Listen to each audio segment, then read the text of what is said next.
খাওন খাইয়া বড় হয়েছি কারো পাচাটার জন্য না। ওস্তাদের বিদ্যা কাজে লাগিয়ে ড্রাইভার হয়েছি 64 জেলায় বুক ফুলিয়ে চলবো। কাউকে চাঁদা দিয়ে চলবো না, প্রশ্নই উঠে না।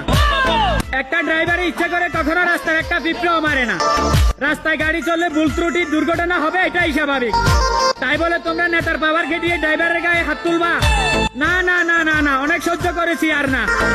মাথায় রাখো, বাংলাদেশ নির্যাতিত মোটর শ্রমিক একতা একটি সংগঠন পয়দা হয়েছে। এটা কোনো সাধারণ সংগঠন না, এটা এমন একটা সংগঠন 64 জেলার মধ্যে প্রত্যেকটা জেলায় একটা করে বাংলাদেশ নির্যাতিত মোটর শ্রমিক একতা সংগঠনের অফিস নির্মাণ করার কার্যক্রম চলছে। আমার 64 জেলার ড্রাইভার ভাইদের দৃষ্টি আকর্ষণ করে বলছি, আর কোন নির্যাতনের শিকার হবেন না। যেখানে অন্যায় দেখবেন ওইখানে প্রতিবাদ করবেন। একটা কথা মাথায় রাখবেন সবাই, সিল আমার কান নিয়ে গেছে, আমি কান ধরে বসে থাকলে হবে না, আমাকে হতে হবে বাস। অসম্ভবকে সম্ভব করা বাংলাদেশ নির্যাতিত মোটর শ্রমিক একতা সংগঠনের কাজ।